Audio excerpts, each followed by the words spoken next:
Roll. Glenn Whitley, County Judge. Here. Roy C. Brooks, Commissioner Precinct 1. Present. Marty Van Ravensway, Commissioner Precinct 2. Here. Gary Fickus, Commissioner Precinct 3. Here. J.D. Johnson, Commissioner Precinct 4. Here. Constitutes a quorum. Thank you. Our invocation this morning will be delivered by Reverend Colin Dobbins from the Meadowbrook United Methodist Church. Colin, welcome. After the invocation, please remain standing for our pledges.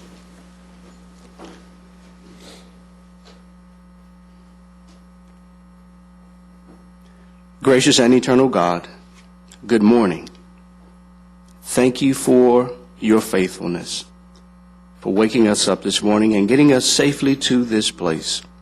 Now, Lord, to the work that you've called us to, bless us, grace us with your presence, guide us by your Holy Spirit, so that all of the decisions that we make, that they are made for the betterment of your people. In the name of Jesus the Christ we pray, and together we say, Amen. Pledge allegiance to the flag of the United States of America and to the republic for which it stands, one nation, under God, indivisible, with liberty and justice for all. Honor the Texas flag.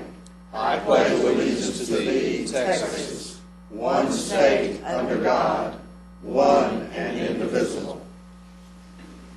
Thank you. Appreciate you being out here today. Thank you for having me. Thank you, Mr. Manius, agenda announcements. Thank you, Your Honor. We do not have any agenda announcements this morning. I would like to simply remind the court that this coming Thursday, day after tomorrow, at 10 o'clock in the morning, we are having the unveiling at the Tim Curry Criminal Justice Center. What day? Thursday, day after tomorrow? Yes, sir. This Thursday. The 18th, Okay. day after tomorrow. Court members, you have before you the minutes of our regular meeting of February the 9th. Move approval. Second. We have a motion and a second. Any discussion? Please vote. Motion passes unanimously. And proclamations, Commissioner Johnson, I believe you have a proclamation this morning. I do have one for Tarrant County Junior Livestock Show, which is coming up this Saturday. If you would please read that into the record. Okay. Whereas the Tarrant County Junior Livestock Show was established in 1950 as an opportunity for youth to exhibit and compete with their livestock and home economic projects in a Tarrant County show, and whereas over 100 volunteers continue the tradition with committed service in conducting the show through the Tarrant County Junior Livestock Association Show Board, which is comprised of members representing the Fort Worth Farm and Ranch Club, Tarrant County FFA chapters, and Tarrant County 4-H clubs. And whereas FFA chapters and 4-H clubs provide youth with educational and extracurricular opportunities to develop life skills, leadership, community service, and an appreciation of agriculture. And whereas the 2010 marks the 60th anniversary of the Tarrant County Junior Livestock Show, and will have a total of 1,196 entries representing livestock and youth fair exhibits combined, and whereas over the past 60 years, thousands of youth have participated and benefited from this worthwhile educational and achievement activity, signifying the completion of their projects. Now therefore be it resolved that we, the Commissioners Court of Tarrant County, do hereby proclaim February 18th through 20th, 2010, as Tarrant County Junior Livestock Show Days, and encourage all residents to participate in the activities at the Will Rogers Complex in support of our county's youth. In witness whereof, we have herefore set our hands and caused the seal of Tarrant County to be affixed this 16th day of February, 2010.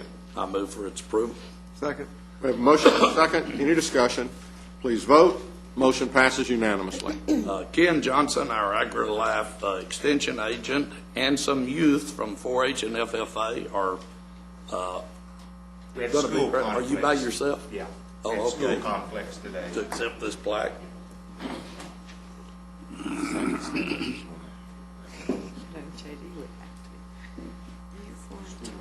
Yes.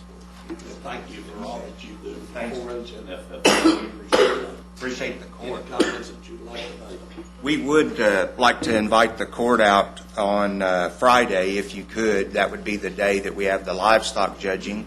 But if you could come by between 11 and 2, we'd be glad to feed you also. There's a VIP luncheon that we would like the court to come to. But we have appreciated the support of Tarrant County Commissioners Court over the 60 years that the Junior Livestock Show has been held. We have a number of young people that are going to be involved beginning Thursday. Thursday evening will be the youth fair projects, and then Friday will be the livestock projects will be judged, and then Saturday is the culmination of all their hard work with the Parade of Champions and the sale at 1 p.m. But you're invited out to all the festivities, and I know the young people would like to see you there. So Thank you very much appreciate for support everything of you the do court. on that, Commissioner Johnson. Ken, all of our court members have participated too in our sale activities for this coming Saturday. Good. And I appreciate that. And anyone else that's got any extra pennies in your pocket, we're still taking collections until, well, I guess we'll finish the sale about 4 o'clock Saturday. Correct. That's about when I finish collecting from people. Yeah. We appreciate the support. Thank you, Commissioner. All right. Thank you.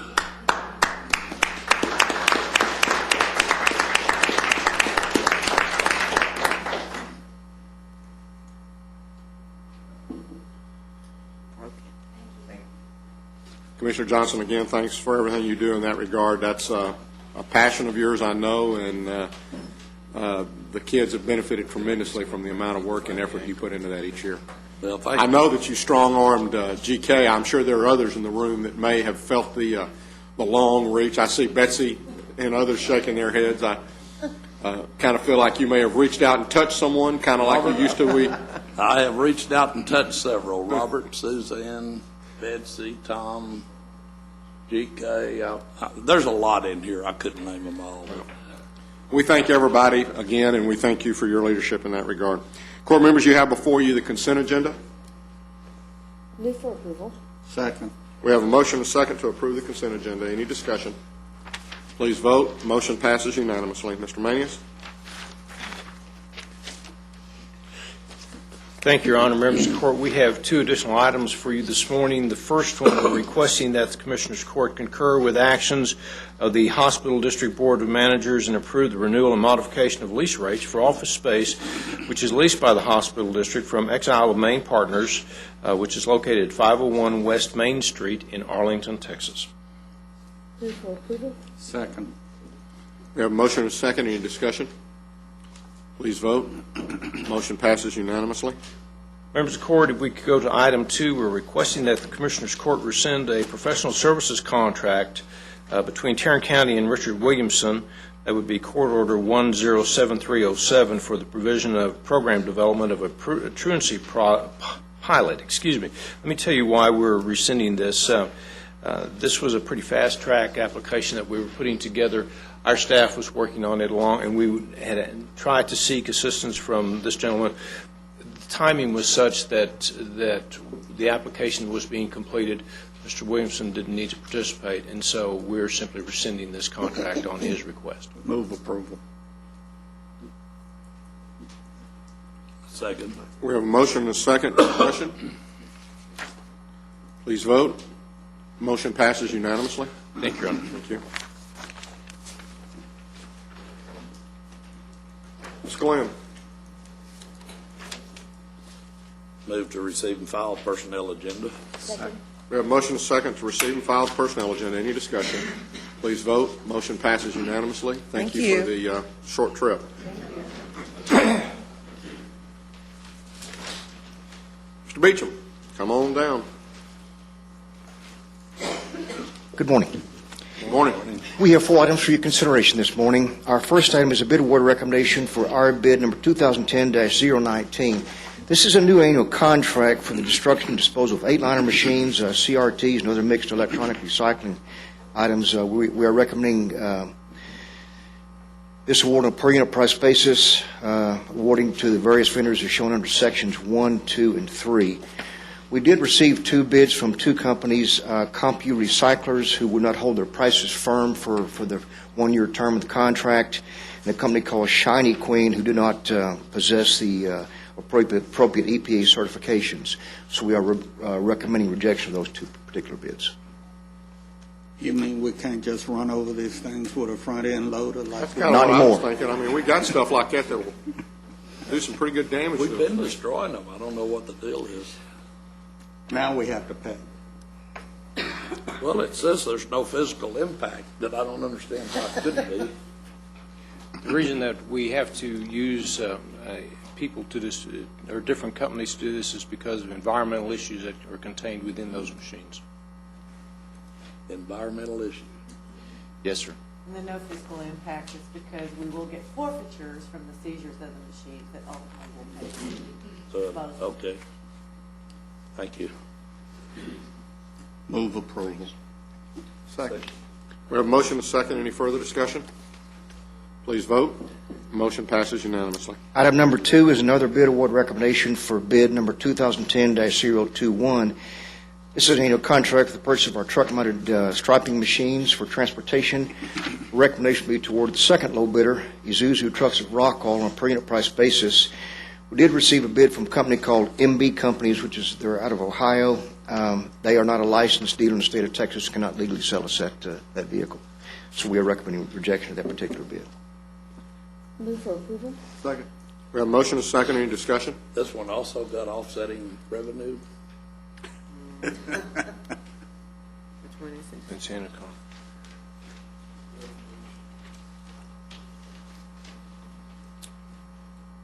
Purchase of trucks.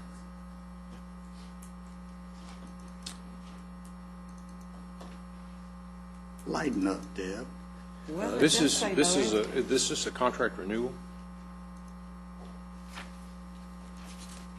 Maybe Oh, it's what the some deal more is we additional- issue the awards, and then whenever the purchase actually occurs, it's whenever the purchase order is requested by the various precincts. Then there will be a fiscal impact.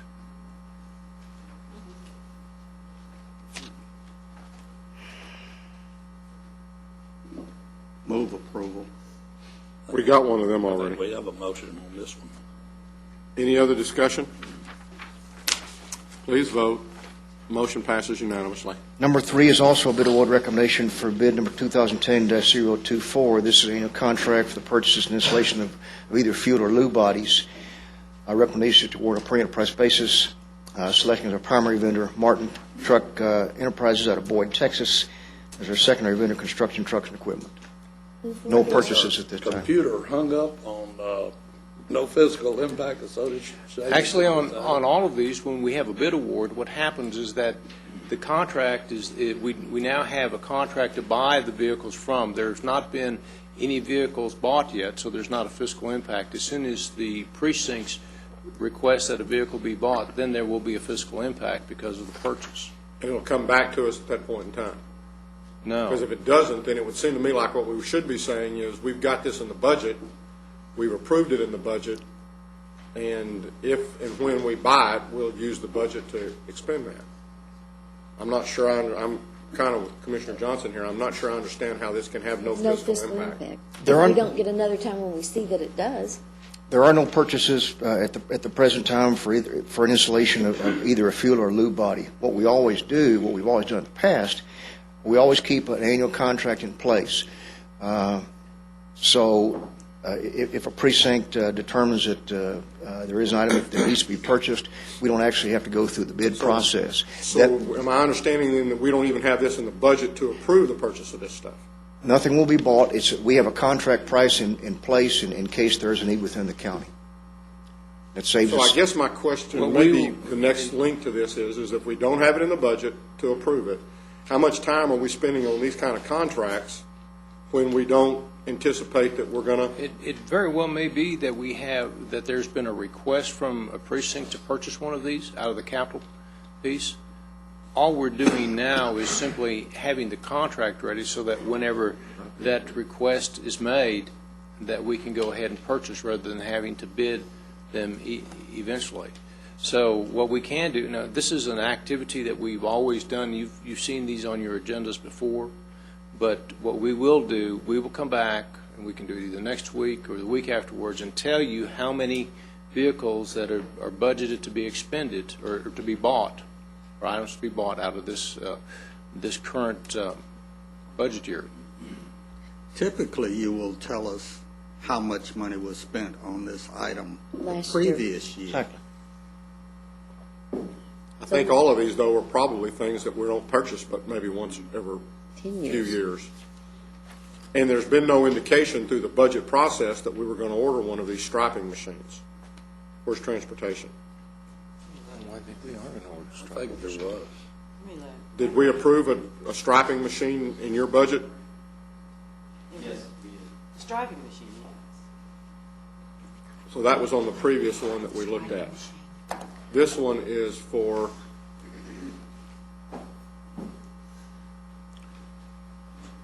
fuel and lube body, okay. And on the striping machine, you might recall that half of that purchase price is going to be paid for by grant. Okay. All right. But Do if we have a motion and a second? Second. Is he the one that made the motion? Marty made the motion. Just wanted to be sure we weren't done. Any other discussion? Please vote. Motion passes unanimously. Good luck on the fourth one there, Jack. Yes, thank you. This is an item in regards to RFQ number 2010-032, which is request for qualifications for suppliers of vaccines manufactured by the Merrill company. We're seeking permission to negotiate prices with two Merrill distributors, Henry Schein Medical and a company called Regimed Medical. State of Texas has had a contract with Merrill for years and years. They have had a falling out, if you wish. We've purchased from these two companies in the past. The state of Texas has no contract in place. We purchased chickenpox vaccine, MMR, measles, mumps and rubella, pneumonia, and hepatitis vaccine are just a few. We're seeking permission to negotiate with these two firms to have pricing in place to purchase those vaccines for the health department. And it's not going to cost us anything. Not so far. You're requesting permission to negotiate price. Negotiate prices, yes, since there is no state of Texas contract in place. I second We have a motion and a second. Any discussion? Please vote. Motion passes unanimously. Run. One more thing. Visor Test 2 weeks ago asked us for information concerning the cost of paper. We had that last week. I actually walked out and got on the fence. We asked for price comparison on recycled and virgin paper. Those graphs show those pricing for the last couple of years. Actually, on a recycled paper, our prices have gone down, and our virgin paper, both letter and legal size, which are the two most commonly purchased sizes, have gone up a little bit. Hopefully that'll answer your questions. Thank you. Yes, sir. In addition to the graph, could you provide the information on what the actual expenditures were, instead of just by looking at the graph, what the difference was? Difference in price, we can get that for you, yes, ma'am. Certainly can. We did move over because we did not have anything on the regular agenda for facilities. But I do want to compliment, and David, I would appreciate it if you'd pass along to your employees the way they took care of the sidewalks and areas around the county office buildings on Friday. They had everything clean and ready to go by 7:30. And as folks were coming in, I know they appreciated the fact that they didn't have to slip and slide on the snow and that they had everything cleaned off. And they did a fantastic job. And please pass along to them our thanks for everything that they did.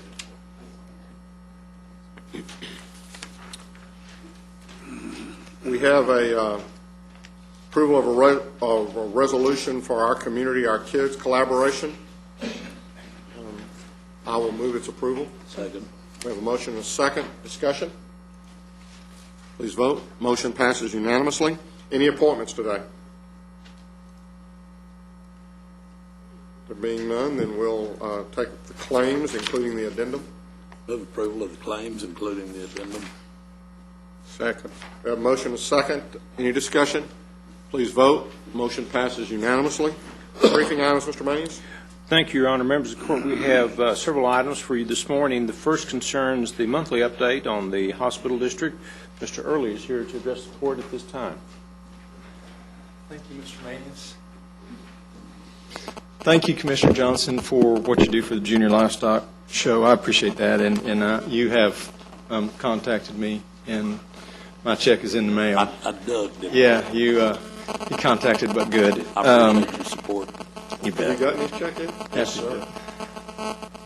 This in the mail business, just sometimes don't get it. Well, and JPS is Calling him, it's just automatic. JPS is a long way away, I understand. Wanted to update you on a couple things because I think they're important. I wanted to give you an update on some of the contracts that we're currently in the midst of. And I know y'all don't deal with contracts, but I think this is important for where JPS is trying to advance. We have 3 major contracts out right now, one with our emergency department care, one with our anesthesiology care, and one with cardiology care, and that's our partnership with UNT Health Science Center. That's a partnership with UNT Health Science Center and JPS Physician Group. And what I want to tell you is I don't think negotiations between UNT and JPS have ever been better. Compliments to Dr. Ransom, Dr. Kathy Forbes, and Dr. Bob Adams, because we all got together, we sat in a room, we worked it out, and we now have a cardiology agreement that was better than the cardiology agreement previously, and I think it's in better shape, providing better services to our folks. And I only bring that to y'all's attention because I know in the past there's been a lot of contentiousness between, and oftentimes y'all will drug into the middle of contract disputes.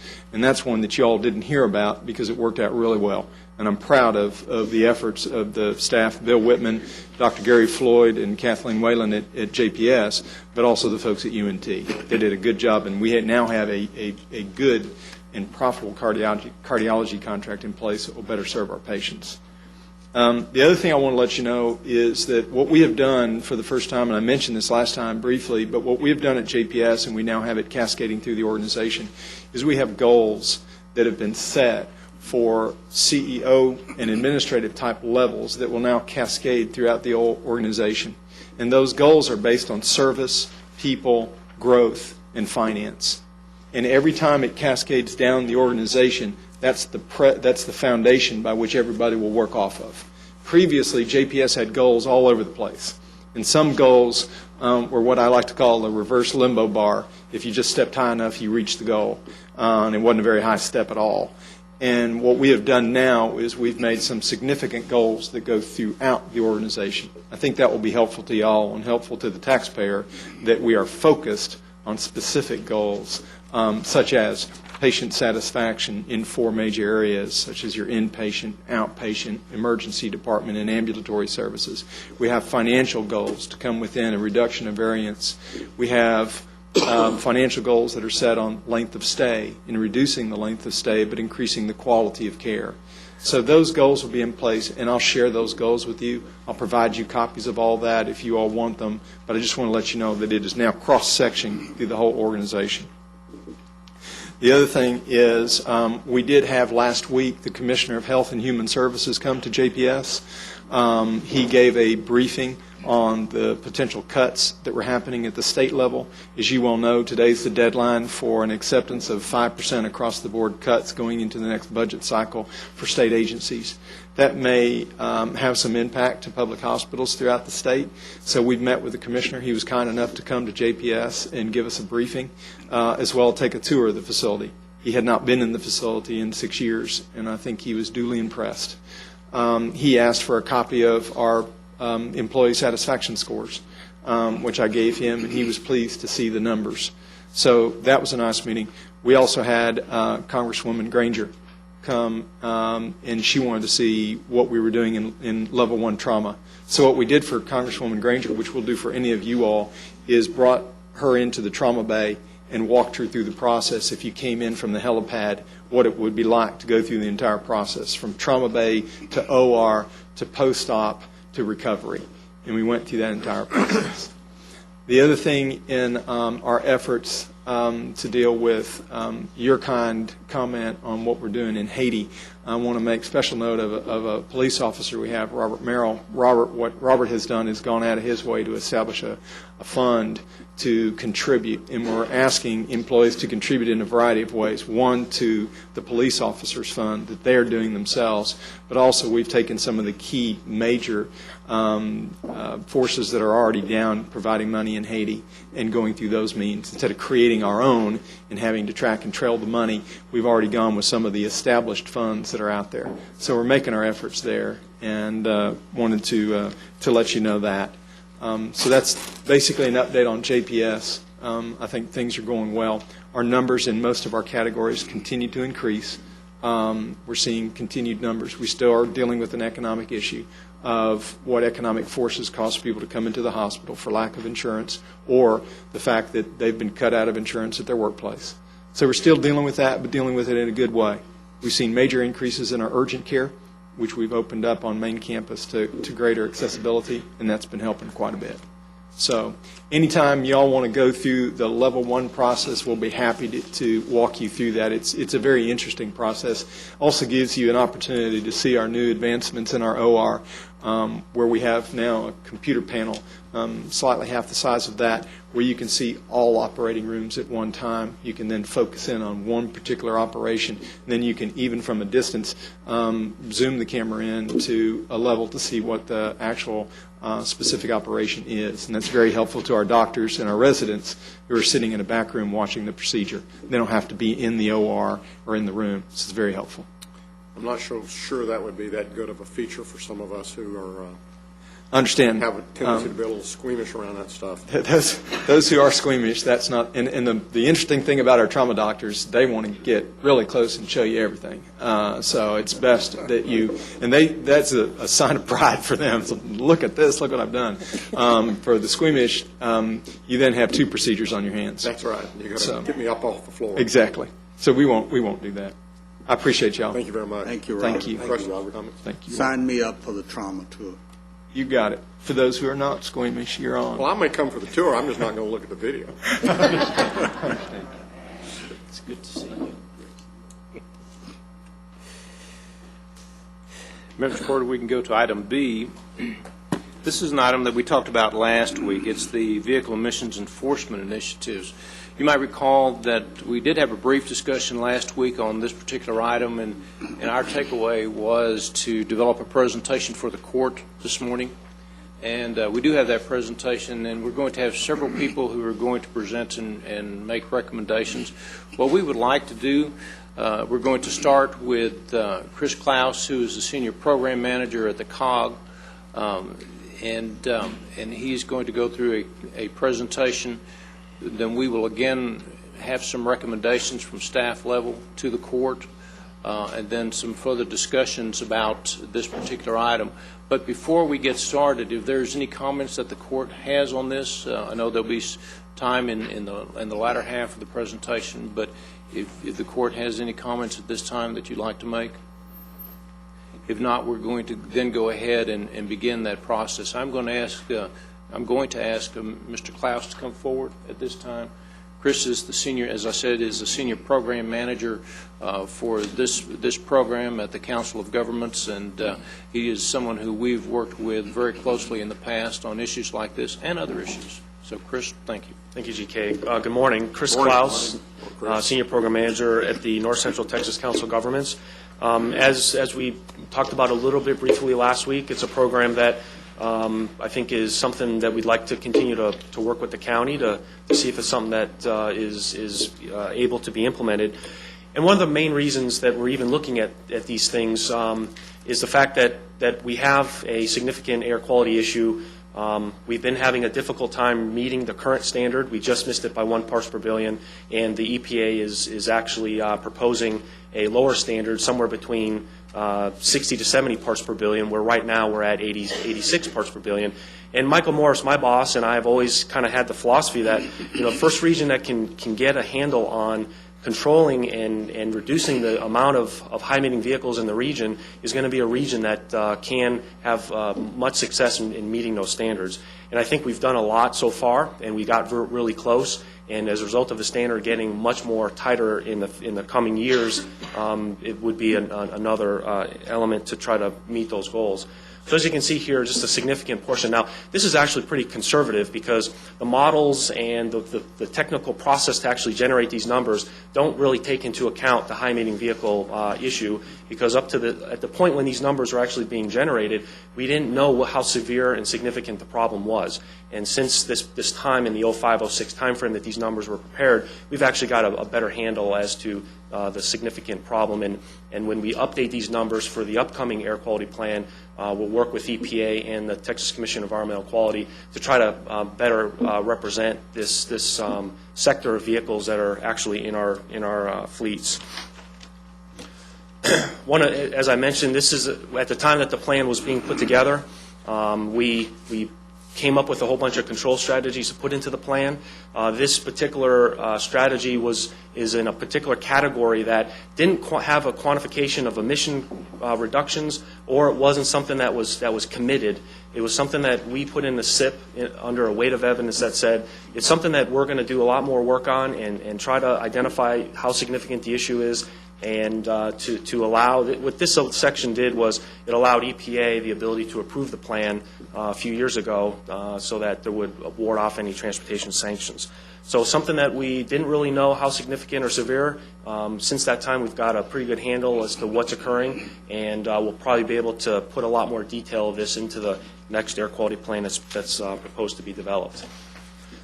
Just to give you a handle to the situation, 2,400 inspection stations in the 9-county non-attainment area, approximately 4 million vehicles registered in the area, a little bit less than that, 33.5 million that are actually inspected. And the difference between that of about 1 million is because there's diesel engines diesel vehicles that are registered, but they don't have to go through an emission test. You have a 2-year exemption of new vehicles that are exempt from an emission test, and then you have a 24-year rolling window where after 24 years of age of a vehicle, they're exempt from an emission test as well. So there's also vehicles that are registered here as a fleet, but then are operating in other parts of the country, I think taking advantage of the low registration fees that the state of Texas offers. So that's the difference between the amount of vehicles that we have in our inventory of registration and those that are actually inspected. Chris, I want to stop you for just a second to make sure I understand. You said that after our vehicle is 24 years old, it no longer has to be inspected for emissions? For emissions, correct. There's still a safety test. It's the philosophy being that there's not a whole lot of those vehicles out on the road. 24 years old. Certainly any of those that are out there couldn't pass, so why should we inspect them? Or they have probably a higher likelihood of not passing. And those are things that we've put together as a legislative agenda to consider freezing that rolling window and perhaps, but it's an idea and for those very reasons. So what we've found so far is that about 20% of the inspections that are being performed are counterfeit, fictitious, fraudulent, or improperly conducted, many of which some of these situations can be corrected through education and just allowing people to be familiar with what they're doing is incorrect. But a lot of this, although, is just people not taking advantage of the system and wanting to put some money in their pocket and allowing people to get an inspection that isn't been conducted properly and just going on their merry way. So some of the program elements, to reduce these fictitious and counterfeit inspections would be to utilize this newly created emission database that the Council of Governments has prepared. Our law enforcement officials are getting trained on this. They actually use it when they're out in the field. So to increase the on-road enforcement, conduct covert operations. I mentioned the 24 or so hundred inspection stations. The Department of Public Safety, I think, only has about 4 or 5 individuals that are allocated to our region to do these types of inspections and to kind of do the auditing. So when you look at 5 or 6 people to 2,400 inspection stations, the numbers don't really add up. Plus, it's the same 4, 5, or 6 people that once someone gets onto the property, they see it's a DPS person that came the last time. It's the same vehicle. So then they kind of make quick and start doing things properly for that moment that they're getting audited. Where the coverts are actually going in and they don't know that we bring in a ghost vehicle. There's the constables and law enforcement that have been involved, and they're not aware that they're actually being reviewed or audited. And then prosecuting the offenders. Once, I think, we don't have the resources to prosecute everybody or get at everyone, but I'll show you some information that actually shows by getting the word out that there is an enforcement program, there is prosecution that's occurring, that there actually is. It doesn't take care of itself, but it does help in a great way. Law enforcement training. The Council of Governments has set up a program that is actually able to be used for free for the law enforcement officers to use our database and the enforcement program. We also have encouraging and have found that some of the other counties that have actually implemented the program are collaborating with other counties. They'll go in and find an issue, and it actually leads to a situation that might have originated in another county. So the law enforcement folks have actually stepped up, and they're actually collaborating amongst county lines. So it's really good to see that. And then just the enforce the smoking vehicle program, which is in statute. It's a law. If your vehicle is smoking greater than 10 seconds, then it is a problem, and our database is set up to assist with those infractions. And then somewhere down the road, in the long term, there are anti-idling requirements and restrictions that do exist, and we're working with all the folks that have adopted those policies in terms of enforcement programs. And then there is existing and will be coming in August of this year new truck lane restrictions. And I think once they're in place, they're adhered to. It's just to get the word out at the very onset of these truck lane restrictions to get the use accordingly. Just a slide or two to show you what's going on elsewhere in north central Texas. This really all started in Dallas County, where we first conducted a pilot program in the 05-06 time frame in one precinct, just to try to understand, is this really a significant problem or not? And it actually suggested that it was. So in December of 07, with some of these local initiative fundings, monies that have been coming forward, there has been the establishment of an advisory board in Dallas County and a task force for emissions enforcement.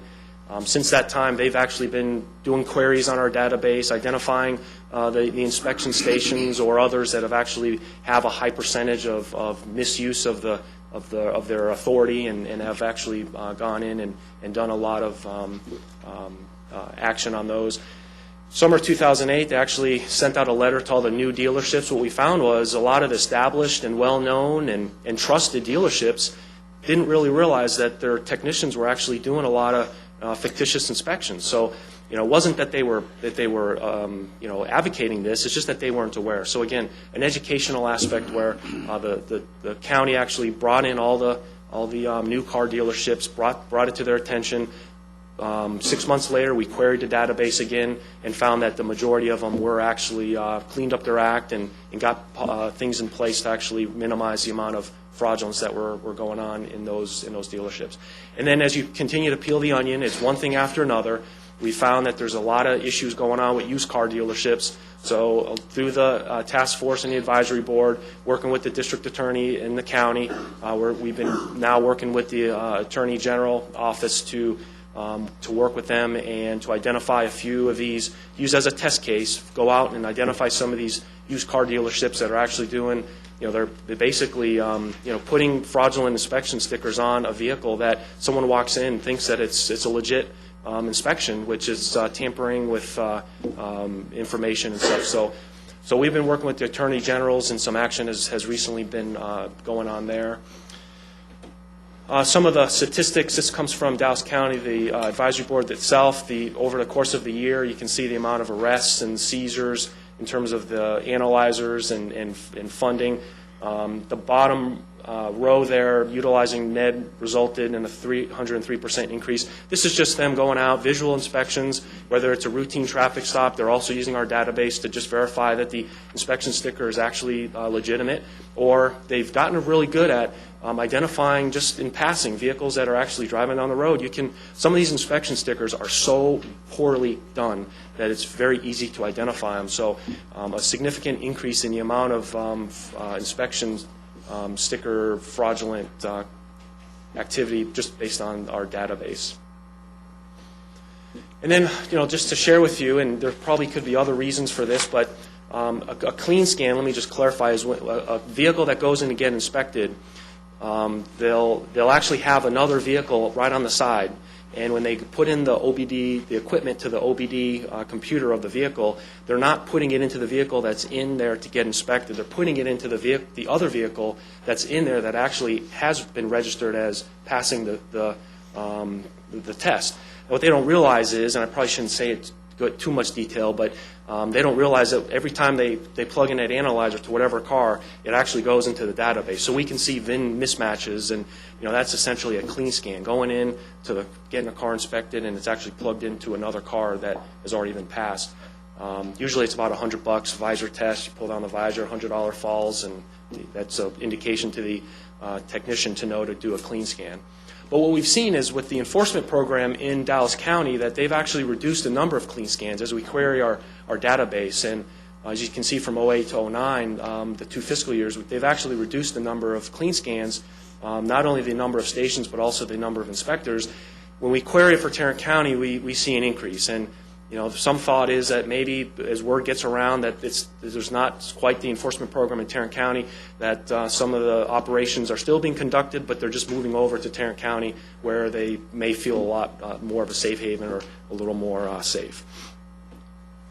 Just a couple more slides where Denton County has recently launched their program with their local, sorry for the text getting all squiggly there, but they did hire a full-time deputy sheriff to actually be kind of the lead person in the county, very similar modeled after the Ellis County program. And then currently right now they've actually been doing training with the Department of Public Safety and going through our offices to get them up to speed and use of the database. And I will say that Louisville and other cities in the county as well, although they may not participate in the actual coverts and the enforcement on that aspect, they actually do have access to our database. They've signed up, they've been trained, and a lot of cities in Denton County are actually helping in doing the visual inspections on the streets. And Collin County, we're working with them. Historically, they've put their money as the local initiative money was a lot more flexible in the past few years. They put their money elsewhere. And we're currently working with them. They seem to be interested in perhaps launching an enforcement program in their county. But you can see that there's at least 5 entities in their county that actually have signed up and utilized. And I will say that when we look at the data, Plano and Frisco, for some reason, they're very active. They're very actively using and finding a lot of fraudulent stickers in their cities. So with that, Judge and Commissioners, I appreciate the opportunity and the time, and I think I'll hand it back over. Do you want to first ask if they have any questions about? Be more than happy to take any questions. Again, I think as we have seen over the last couple of years and talked with the folks from Dallas, it is kind of amazing where you can see the lists of these inspections, and the computer says this same car may have been, tested 15 or 20 times, but the vehicle registration over here on the other side that's manually put in shows a different one each time. So that is at least one indication of a place where you can go and find someone who is actually, as he said, the visor falls, the $100 bill slips out, and all of a sudden we have a clean scan. So I think that's the thing that troubled me was the decrease in Dallas and the increase in Tarrant. So I think they're making it west.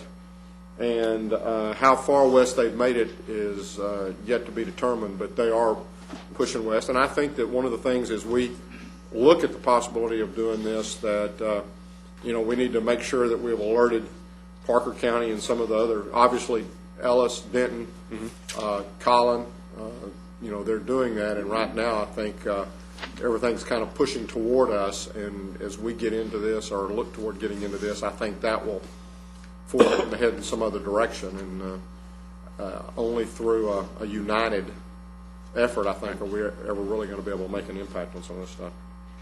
Yeah, I think we need to sit down and visit with our sheriff about this and see what Dee's thoughts are too. So, yeah, I appreciate Dee and being here. And what we were going to recommend, first of all, as Chris pointed out, really the enforcement program is a two-pronged program. One is a traffic-related program where you have officers that are working traffic and they can access the COGS database, and that's a program that really should be implemented not only at the county level but also at the city level, because the city officers, there's more of them and they work more traffic. We have taken some court action in the past to allow county departments to access the COG database. I think that we want to bring forward another resolution for the county that might be all-inclusive of all enforcement agencies in the county to be able to use that database. The other side of it, or the other piece of it, is the site inspections, and Chris referred to that as the clandestine operations. And it appears that in at least the two counties, and now probably the third county in this area, that's an effort that is happening at the county level rather than at the municipal level. We have been working with our local PDs on this to a certain extent. I believe we have 10 PDs that are currently interested in the traffic enforcement piece. I really think it's more of an educational thing than anything else. We have worked with, obviously, the Sheriff's Department. We've spoken with the Sheriff earlier last week and many times before as it relates to this. Some of our constables' offices, I know that Constable Burgess is here today and is very interested in this particular activity. We've also spoken with the District Attorney's Office because there is a prosecution module that needs to, it's not just a matter of arresting them, we need to take them to prosecution. So what staff would like to discuss with the court is a directive to staff to create a working group to bring back an enforcement plan to the county within the next 30 to 45 days. And including in that, obviously, the sheriff and the district attorney, some of the constables, some of the local PDs. Obviously, we'd also ask, Chris, you and your group to participate in that. There's a real knowledge base at COG that we need to tap into.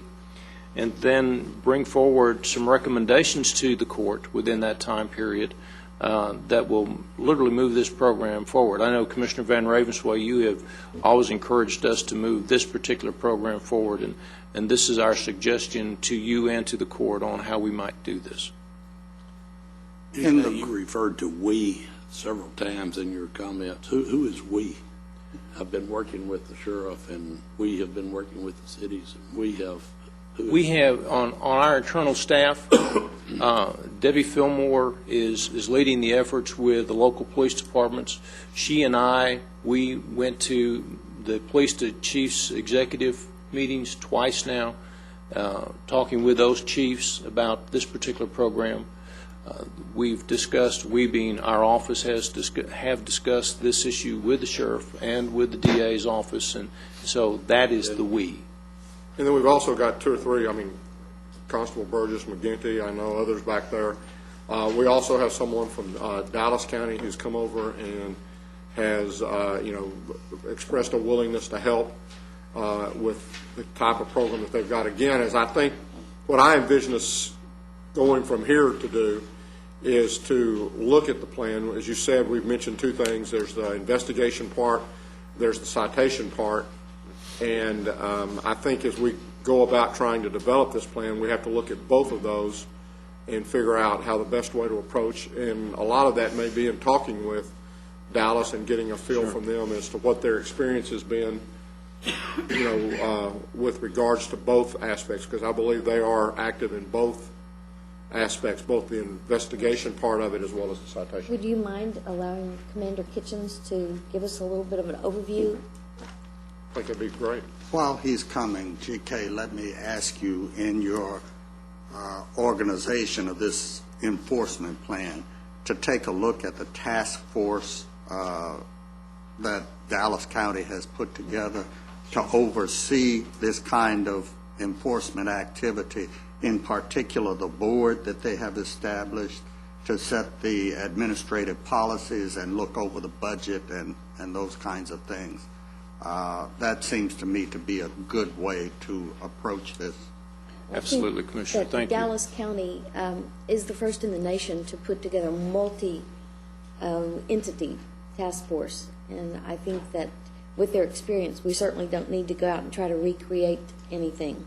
So with the brief conversation I've had with Commander Kitchens, I think it would be beneficial if you could share with us all what you had said this morning. Yes, ma'am. Good morning, members of the court. Thank you very much for having me today. My name is Jerry Kitchens. I'm a lieutenant with Dallas County Constable's Office. I'm the commander of the Dallas County Clean Air Task Force. In February 2008, Dallas County created a multi-agency task force created with members from all 5 constables' precincts and the sheriff's precincts, organized under the direction of the Dallas County Judge, Jim Foster, to do covert operations within the Dallas County area. In that time, we've made approximately 119 felony arrests in the 2-year period. The numbers that are on there. Dallas County also does the 2-prong approach, organized under the county level. We have county constables and the sheriff's office that work through the NED program that do on-road enforcement for the calendar year 2009. Approximately 30,000 citations were issued, give or take. That's a rough estimate of the number. With about $8 million worth of revenue that was generated from that to offset the cost for the program. On the covert side of it, we currently have 8 members, investigative members. We have 7 investigators and myself that do covert investigations within the Dallas County area, in doing investigations on the actual stations that do the clean scans, and also persons that are selling or distributing counterfeit or simulated motor vehicle inspection certificates in the Dallas County area. We've also worked closely with the Ellis County Constable's Emissions Enforcement Officer, and recently with the Denton County Missions person to get them up to speed and assist them. As you've done this in Dallas, have y'all actually hired additional personnel, or how have you worked the operation? In Dallas County, there was appointments from existing personnel within the constables and the sheriff's offices. I do not believe there was any additional personnel hired for the positions. It was just a lateral transfer into the program from existing personnel slots. Y'all didn't have to backfill those spots?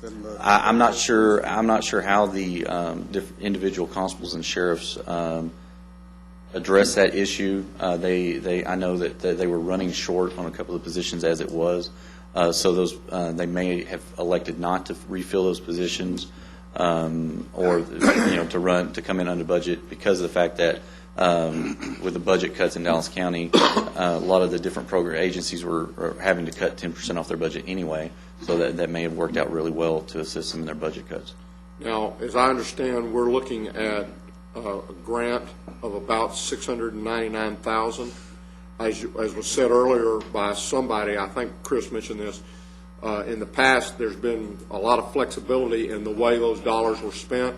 A lot of restrictions have now been placed on that to make it more focused on enforcement type of activities than what it had been in the past. I think in the past we've used this to purchase some vehicles. That's been prohibited in the go forward. But this year, as I recall, we're looking at about $699. Is about 100 of that then designated to go to the... About 100 of that goes to the council. We contract with the Council of Governments for various services, as Chris had outlined. So we have approximately $600,000. I believe that's on. We have it this year and also next year. So there is some monies for the county to use, non-general revenue monies to initiate this program and to basically get it going. If what and the commander is talking about some of the revenue that the county is pulling in Dallas County, that may be a source of continued funding for this if some of the grant funds dry up. Okay. Commissioner Johnson? Where you mentioned in Dallas County, 49 felony arrests, 119 felony cases filed. Yes, sir. Were all of those related to inspection stickers? Yes, sir. Our grant restricts our activities solely to emissions enforcement duties. That is part of our grant restrictions. The personnel in our investigative part of our task force cannot be utilized for any other activities but those activities. Thank you. Any other questions? No. Thank you very much for coming out today. Thank you. Appreciate it. Then And what? I appreciate the interest that our constables and our sheriff's department are indicating that they are ready to embrace possibilities with this program. So is it the court's desire for staff to come back in 30 to 45 days with an action plan for your consideration involving all of those players plus Dallas County? And Commander, thank you for coming over, and we'll surely utilize his expertise in putting this together. Yes. Yes. If there's no further discussion as it relates to item B, if we could move to item C, which is an update on the H1N1 influenza. Ms. Brewer is here to address the court at this time. Good morning. Good morning. We were scheduled to be at the Birdville ISD doing school-based H1N1 vaccines for that community on Friday. We have postponed that because of the inclement weather, and school was canceled for that day. So we'll be rescheduling that one. That was last Friday. Today, from 10 till 2, we're at Texas Wesleyan University, and then we'll be at Keller ISD tomorrow, St. Rita Catholic School the following day, and then on the 23rd we'll be at the Burleson ISD. These events are continuing to go very well. We have done over 10,000 vaccinations through this school-based effort. We're still seeing sporadic activity with the flu this year, and I did want to call to your attention that during the first quarter for this year, October, November, December, in addition to doing the H1 and the seasonal flu, our same immunization staff in our public health centers has done over 11,500 additional childhood immunizations than from the previous year. So this group has been very, very busy this year, as we've pointed out before. Lou, let me ask you, what is the effective life of an H1N1 immunization? Is it something that you have to do every year? Well, since this is the first year, I don't have a precise answer for you, but we are anticipating that it will be part of the seasonal vaccine for next year, although I haven't seen that officially stated yet. But there's been no research on how long the immunity from this vaccination that we got last fall, those of us who got it last fall, how long that immunity will last? For seasonal flu, I don't have a specific answer to that question. For H1N1. I will be glad to research it for you. But for seasonal flu, we usually say that's a year-to-year immunity. But of course, the type of virus changes from year to year. Right. So you're getting that's why we encourage people to get it every year, because it's a different combination. But we would expect that vaccine. H1N1 would be the same virus all the time, and that this immunization might not have to be an annual event. Well, that's what we're still watching. We haven't seen any mutation with this virus yet, but we'll keep watching that because we know that the flu viruses do mutate. See if you can get me an answer. I will be happy to do that. Any other questions? Thank And you, the Lou. only other thing is we'll remain vigilant throughout the regular flu season and well into the spring, since this one did occur late in the spring last year. Thank you. Your Honor, that's all the briefing items that we have. I would point out to the court that we're requesting that you do go into closed session today. We have several items that we would like to speak to you about as it relates to real estate and economic development.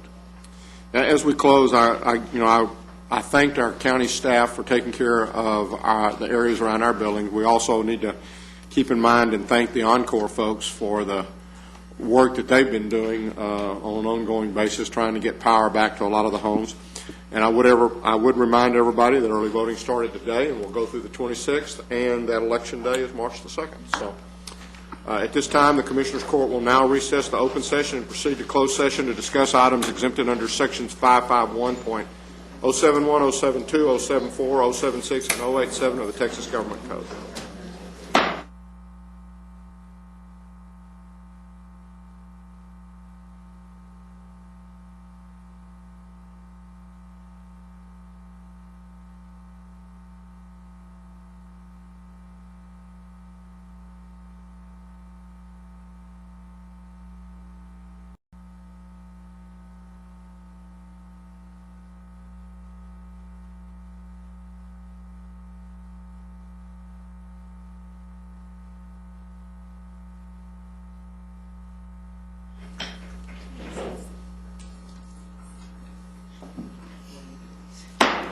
Having returned from closed session and there being no business to take up at this time, we are adjourned.